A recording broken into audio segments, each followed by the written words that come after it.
J'ai su à l'instant où il a ouvert la bouche que la soirée allait exploser. Le fiancé de ma sœur, Adrien Dubois, était assis au bout de la table de la salle à manger de mes parents comme s'il passait une audition pour devenir le nouveau chef de famille. Il a affiché un sourire en coin, a levé son verre de vin et a dit, assez fort pour que chaque fourchette se fige en plein vol, Léa ne sait toujours pas ce qu'elle veut faire de sa vie. Mais bon, il y en a qui se révèlent sur le tard. Ou jamais. Des rires ont éclaté. Ma mère a ri. Mon père a gloussé. Même ma sœur a caché un sourire derrière sa main parfaitement manucurée. Tout le monde a ri, sauf moi. Je ne me suis pas défendue.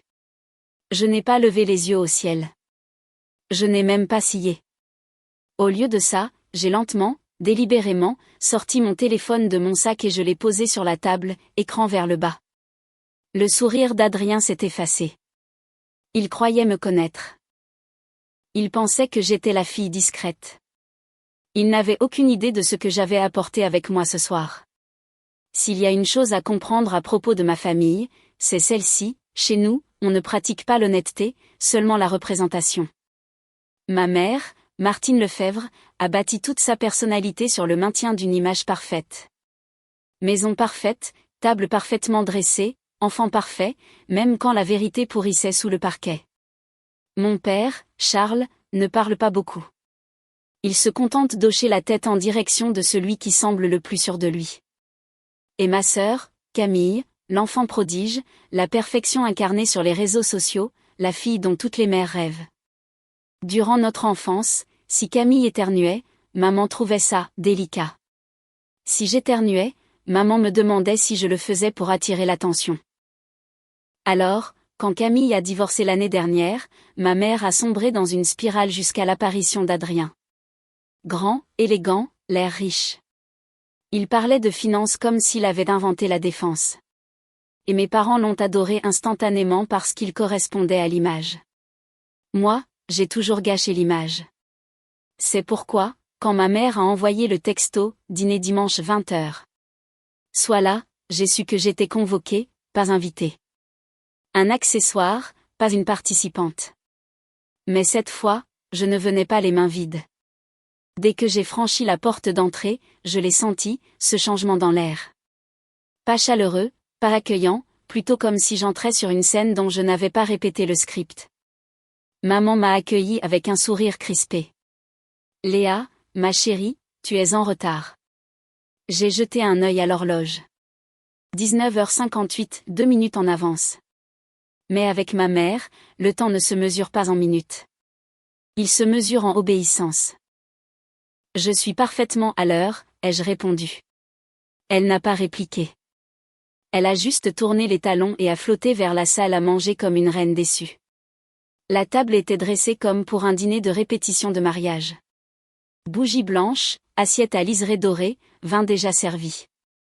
Et il était là, Adrien, avachi sur sa chaise, un bras passé derrière le dossier de celle de Camille comme si elle lui appartenait. Il a levé les yeux vers moi et a souri. « Léa, tu as pu venir. Je pensais que tu nous poserais un lapin. Trop occupée à coder tes rêves dans ta chambre ?» Camille a gloussé doucement. J'ai pris place sans répondre. Tout le monde a commencé à discuter. La météo, le travail, les potins, le bébé d'une cousine. Pendant ce temps, j'observais Adrien jouer son rôle. Chaque geste était répété. Chaque vantardise était polie. Chaque rire était juste un peu trop fort. Puis il s'est lancé dans son sujet de prédilection, lui-même. Mon cabinet est sur le point de lancer un nouveau fonds d'investissement, a-t-il claironné. Un vrai game changé. Non pas que quelqu'un comme Léa y comprenne grand-chose à la finance du monde réel. Maman a ri avec un peu trop d'empressement. Papa a hoché la tête comme un jouet à ressort. Camille a touché le bras d'Adrien en murmurant « Arrête ». Mais son sourire disait « Continue ». J'ai continué de manger. Mais à l'intérieur, j'ai senti la première fissure de la soirée. Ce n'était pas une simple taquinerie. C'était un coup monté, une mise en scène. Et il s'attendait à ce que je joue le rôle de l'idiote. Pas ce soir. J'aurais dû savoir qu'Adrien ne s'arrêterait pas à une seule insulte. Les hommes comme lui ne jettent pas de simples pierres. Ils déclenchent des avalanches. Il a piqué un morceau de rôti de bœuf avec sa fourchette et m'a regardé droit dans les yeux. Tu sais, Léa, j'ai rencontré un type au travail qui est exactement comme toi. J'ai haussé un sourcil. Exactement comme moi? Oh, oui. Adrien a continué, se penchant en arrière de manière théâtrale. Super intelligent, super introverti, toujours en train de parler de ses projets personnels. Il a mimé des guillemets avec ses doigts, comme tout à l'heure. Camille a gloussé. Adrien a poursuivi. Il a développé une petite appli dans sa chambre. Il en a vendu quoi? Cet exemplaire. Il a feint une profonde réflexion. Il disait qu'il était un entrepreneur. Maman a pressé une main sur sa poitrine, riant trop fort. Oh, c'est adorable. J'ai dégluti avec difficulté, non pas à cause de l'insulte, mais à cause de la façon dont ils en profitaient. Adrien ne taquinait pas. Il me disséquait, morceau par morceau, pour voir à quel point il pouvait me rabaisser. Puis il s'est penché en avant, la voix dégoulinante d'une fausse sympathie. Honnêtement, Léa, tu devrais peut-être envisager de donner des cours de code à des lycéens. Un travail stable, des horaires faciles, parfait pour les gens qui n'arrivent pas à se faire embaucher par de vraies entreprises de la tech. Toute la table est restée silencieuse, puis a éclaté de rire. Camille a essuyé une fausse larme au coin de son œil. Papa a ri dans sa serviette. Maman a pris une gorgée de vin, satisfaite. J'ai fixé Adrien. Sans ciller, sans broncher. Il attendait que je craque. Les hommes comme lui ont besoin de cette réaction. Ils s'en nourrissent. Maman est finalement intervenue. Mais pas pour moi. Léa, ma chérie, a-t-elle dit de son ton de maîtresse d'école déçue. Il faut accepter que les gens te taquinent. C'est comme ça qu'on tisse des liens. J'ai senti quelque chose de froid se tordre dans ma poitrine. Des liens. C'était ça, tisser des liens. Papa a renchéri. Adrien plaisante, c'est tout. Ne sois pas si susceptible. Le sourire de Camille n'a pas vacillé. Allez, Léa. C'est drôle. Et voilà. Le vieux script. Le même qu'ils avaient utilisé toute ma vie. Je n'avais pas le droit d'être blessé. Je n'avais pas le droit de me défendre. J'étais censé jouer le personnage de fond, discret et inoffensif. Ma gorge s'est nouée. Tous les souvenirs d'enfance sont reflués. Être blâmé pour les crises de colère de Camille. Être réprimandé pour des réussites qui mettaient les autres mal à l'aise, m'entendre dire de rester petite, silencieuse, invisible. Adrien a souri triomphalement. Il pensait avoir gagné. Mais il n'avait aucune idée. J'étais venu préparer. Le dessert est arrivé. Un cheesecake acheté en pâtisserie que ma mère faisait passer pour le sien. Les verres de vin ont été remplis. Tout le monde s'est détendu, ce qui signifiait une chose, Adrien est devenu plus audacieux. Il s'est essuyé la bouche de manière théâtrale et a pointé sa fourchette vers moi. Léa, sois honnête, a-t-il dit. Est-ce que ça t'arrive de regarder Camille et de ressentir de la jalousie? Camille s'est étouffée avec son vin. Les yeux de ma mère se sont écarquillés d'excitation. Le genre d'excitation malsaine qu'elle prétendait détester. Papa s'est raclé la gorge mais ne l'a pas arrêté. Je me suis figée. Adrien a souri. Je veux dire, regarde là, a-t-il continué. Il a fait un geste vers Camille comme si elle était un prix dans un jeu télévisé. Brillante, belle, fiancée. Et toi, tu es. Eh bien. Il a laissé le silence planer, suintant l'insulte. Camille a murmuré, Adrien, sérieusement, mais ses lèvres étaient toujours retroussées en un sourire. J'ai inspiré lentement, pour me calmer. Adrien s'est penché en avant, les coudes sur la table. Je dis juste que, a-t-il poursuivi, certaines personnes dans cette famille ont réussi. D'autres essaient encore de se trouver. Rien de mal à être une tare venue. Ma mâchoire s'est crispée. Puis il a ajouté avec un rire si fort qu'il a résonné, ou, tu sais, une jamais venue. C'était ça. La limite. Le moment exact où le dîner a cessé d'être inconfortable pour devenir impardonnable. Ma mère a posé une main sur la sienne et a dit « Oh, Adrien, arrête ». Mais elle rayonnait pratiquement de fierté. Papa a ri doucement.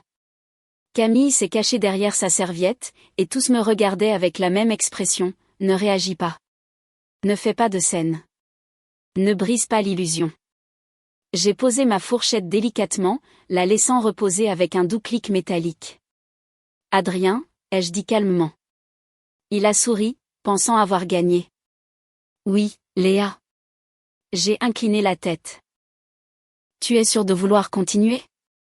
Le sourire a vacillé. Très légèrement, mais je l'ai vu. Maman a sifflé. « Léa, ne commence pas, commencez. » Je n'avais rien commencé. Pas encore. Adrien a ricané. « Détends-toi. C'est pour rire. À moins que tu ne sois encore susceptible. » J'ai soutenu son regard. Calme, stable, imperturbable. Il pensait que j'étais en train de craquer. Il pensait m'avoir acculé. Mais ce qu'il ne savait pas, ce qu'aucun d'eux ne savait, c'est que j'avais passé toute la semaine à fouiller dans sa vie. Et la vérité que j'avais découverte était dans mon téléphone, comme une arme chargée. Ce soir n'allait pas se terminer comme il le pensait. L'atmosphère dans la pièce avait changé, devenue lourde, électrique, en attente. Adrien ne l'a pas remarqué. Les gens comme lui ne sentent jamais le danger avant qu'il ne soit déjà en train de les étouffer. Il a de nouveau attrapé son verre de vin. « Alors, Léa » a-t-il dit nonchalamment. « Que fais-tu exactement de tes journées, à part coder tes états d'âme ?» La table a éclaté de rires étouffés. C'est à ce moment-là que j'ai souri. Un vrai sourire, calme, mortel, définitif. J'ai sorti mon téléphone de mon sac et l'ai lentement posé sur la table. Écran vers le bas. Juste à côté du verre de vin d'Adrien. Il a cessé de rire. Camille a froncé les sourcils. « Léa, qu'est-ce que tu fais ?» Je n'ai pas répondu. Au lieu de cela, j'ai tapoté l'écran, le réveillant. Les yeux d'Adrien ont été attirés par la lueur, et c'est là que son visage a perdu toute couleur. Parce que la première notification n'était pas subtile, s'affichant en bannière en haut de l'écran, confirmation, fichier d'enquête Primtech téléversé. Un coup direct. Adrien a dégluti difficilement. Où as-tu eu ça ? J'ai soulevé le téléphone, l'ai tourné vers la table, et j'ai ouvert un dossier intitulé « Adrien Dubois, preuve ».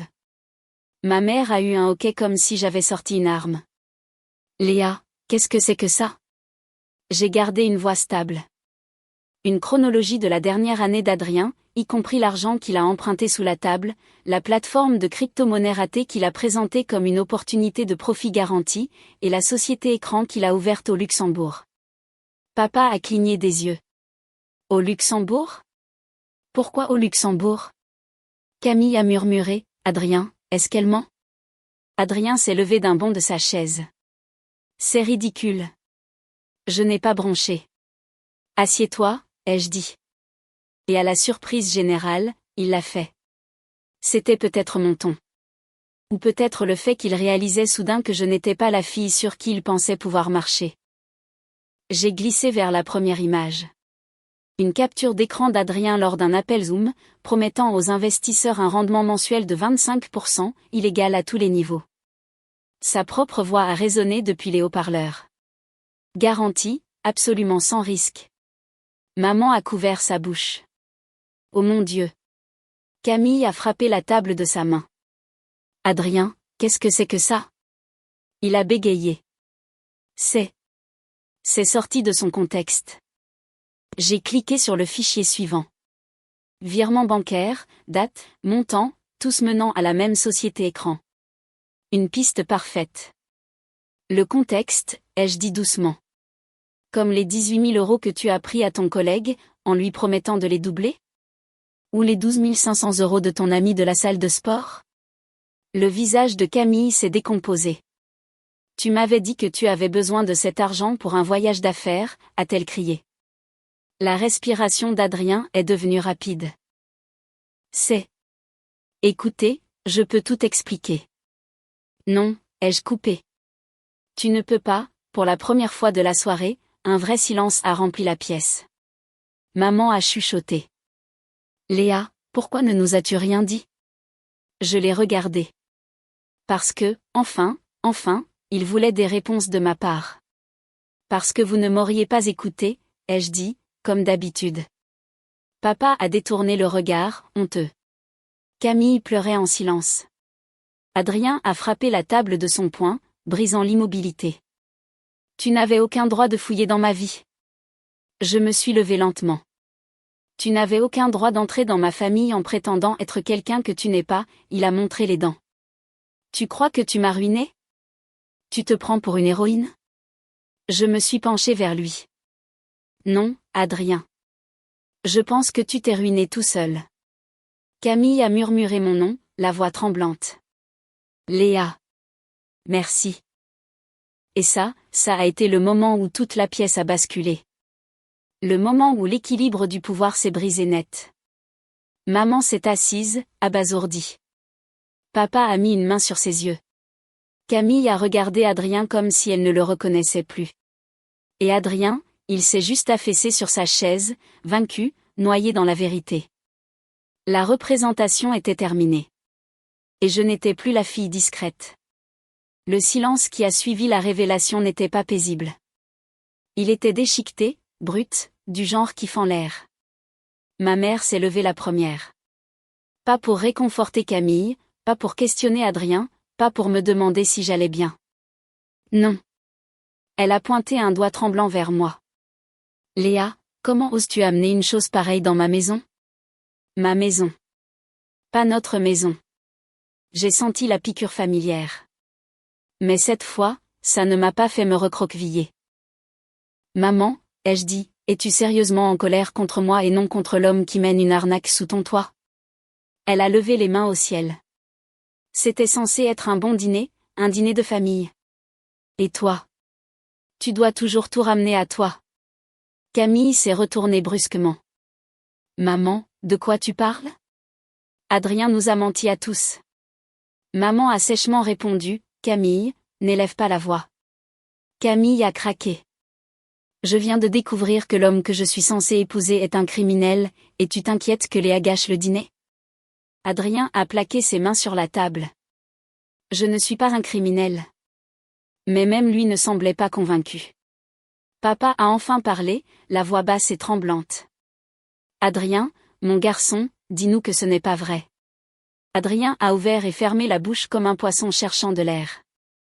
C'est compliqué, a-t-il murmuré. Le souffle de Camille s'est coupé comme si on l'avait poignardé. Compliqué? Sa voix s'est brisée. Tu m'as dit que tu étais digne de confiance. Tu m'as dit que tu construisais un avenir pour nous. Tu m'as dit que tu étais un homme bien. Adrien s'est approché d'elle. Elle a reculé. Ne me touche pas, il a réessayé, désespéré. Camille, s'il te plaît. Arrête, a-t-elle crié. Le son a fait trembler toute la pièce. Maman a pressé ses mains sur ses tempes. C'est un désastre. Un désastre complet. Papa a chuchoté, Camille, ma chérie, je suis tellement désolée. Mais Camille ne voulait pas de réconfort. Elle voulait des réponses. Elle s'est tournée vers moi, les yeux rouges, la respiration saccadée. Léa, quand l'as-tu découvert? J'ai hésité. Il y a environ une semaine. Une semaine? Pourquoi ne me l'as-tu pas dit immédiatement? Parce que tu ne m'aurais pas cru, ai-je dit doucement. Tu ne me crois jamais. Son visage s'est décomposé et elle s'est laissée tomber sur sa chaise. Elle savait que j'avais raison. Maman a montré mon téléphone. Supprime ces fichiers, maintenant. Je l'ai dévisagé. Tu t'entends, Léa? Non, ai-je dit sèchement. Ça l'a stupéfiée. Je ne lui avais jamais dit non auparavant. Pour une fois, ai-je continué, je ne vais pas nettoyer vos saletés. Je ne vais pas protéger votre image. Je protège ma sœur. Camille a couvert son visage de ses deux mains et a éclaté en sanglots. Adrien, tremblant, a attrapé son manteau. Tout ça est complètement disproportionné. On devrait en parler en privé. Camille l'a regardé avec un dégoût pur. Tu m'as menti. Tu as menti à tout le monde. Et tu as humilié ma sœur. Sa voix tremblait. Sors. La mâchoire d'Adrien s'est crispée. Mais il a obéi. Il n'a même pas claqué la porte. Il a juste disparu dans la nuit froide. Maman s'est effondrée sur une chaise, respirant rapidement. Papa se frottait le front. Et moi? Je suis restée là, les mains sur le dossier de ma chaise, laissant enfin le poids de tout cela s'installer. Cette famille ne s'est pas brisée ce soir. Elle s'est brisée il y a des années. Ce soir, c'était juste la première fois qu'il le remarquait. La maison semblait plus froide après le départ d'Adrien. Pas seulement parce que la porte s'était ouverte sur la nuit, mais parce que la vérité qu'il avait traînée dans la lumière refusait de partir. Camille pleurait toujours silencieusement à table. Papa se tenait derrière elle, ne sachant s'il devait la réconforter ou lui laisser de l'espace. Maman. Maman fixait juste le cheesecake intact comme s'il l'avait personnellement trahi. Finalement, elle a parlé. Pas à Camille. Pas à papa. À moi. Léa, a-t-elle dit, sa voix tranchante et épuisée. Tu dois t'excuser. J'ai cligné des yeux. M'excuser auprès de qui? Auprès de Camille, a-t-elle lancé. Pour avoir ruiné ses fiançailles. Camille s'est redressée d'un coup. Maman, elle n'a rien ruiné. C'est Adrien qui l'a fait. Mais maman a secoué la tête, les yeux fous de déni. Non, Camille. Cela aurait pu être géré discrètement. Respectueusement. Léa a choisi d'en faire un spectacle. J'ai ri. Pas d'amusement. D'incrédulité. Un spectacle? Ma voix tremblait d'une colère que j'avais enterrée toute ma vie.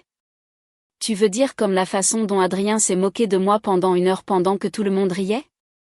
La façon dont tu l'as laissé m'humilier parce que ça vous donnait l'air d'une famille parfaite avec un gendre parfait?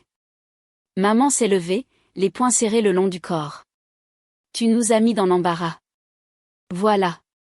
La vérité derrière chacune de nos interactions. Pas, tu nous as fait du mal. Pas, tu nous as fait peur. Pas, nous sommes inquiets pour Camille. Juste, tu nous as mis dans l'embarras. Camille a frappé la table de sa paume. Maman, arrête. Léa m'a sauvée. Elle m'a sauvée. Maman s'est retournée contre elle. Camille, tu es bouleversée. Tu ne comprends pas les conséquences. Non, maman, a dit Camille, la voix tremblante mais ferme. C'est maintenant que je les comprends. Papa s'est interposé entre elles. Ça suffit. Vous toutes. C'en est. C'en est trop. Mais je n'avais pas fini. Plus maintenant. J'ai pris une grande inspiration. Maman, papa, j'aime cette famille. Vraiment. Mais vous ne m'avez jamais protégée. Vous ne m'avez jamais défendue.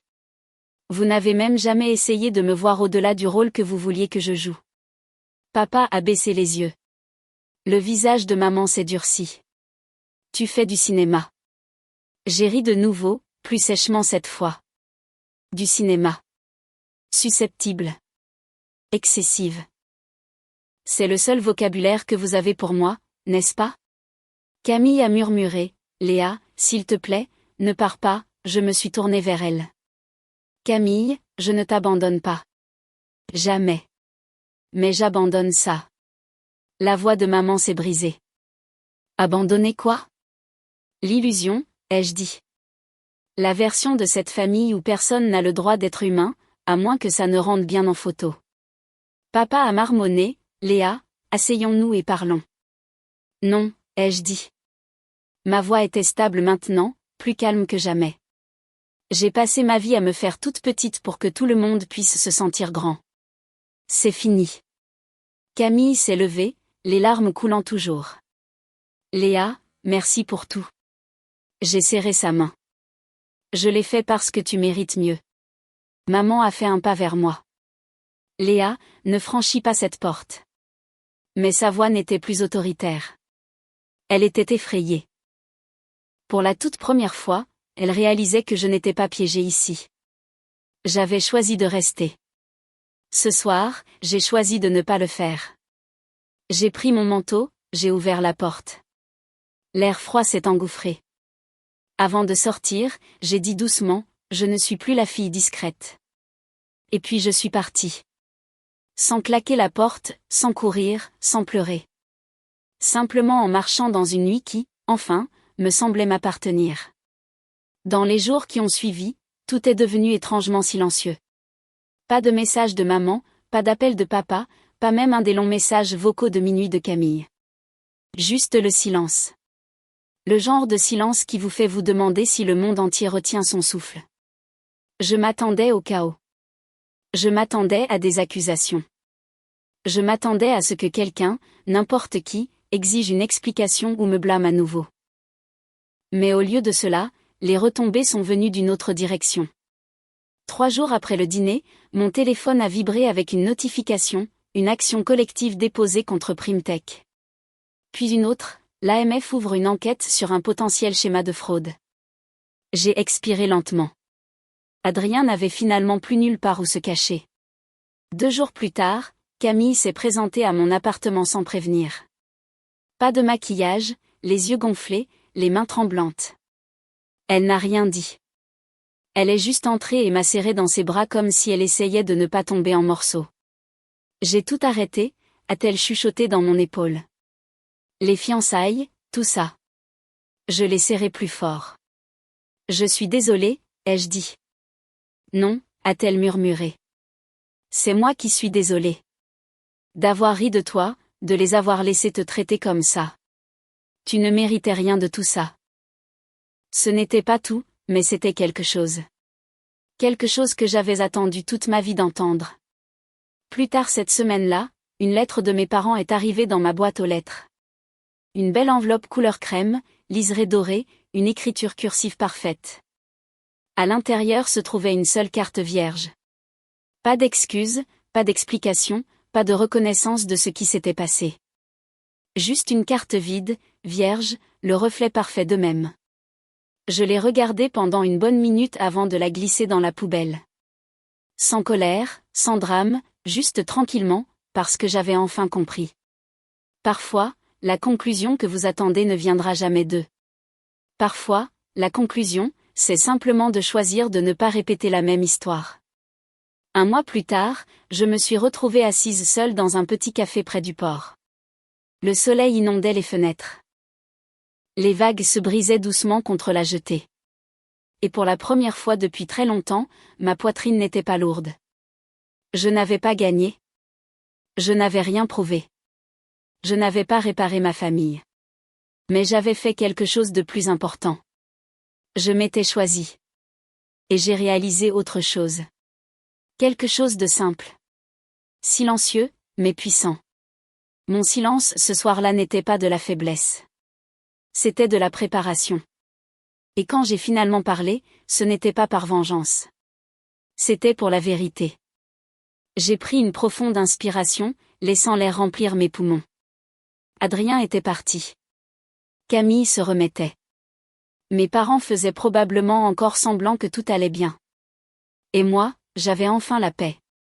Pas le genre de paix fragile que je maintenais autrefois avec des sourires forcés et des mots ravalés, mais la vraie. Celle construite sur des limites, la vérité et un petit peu de feu.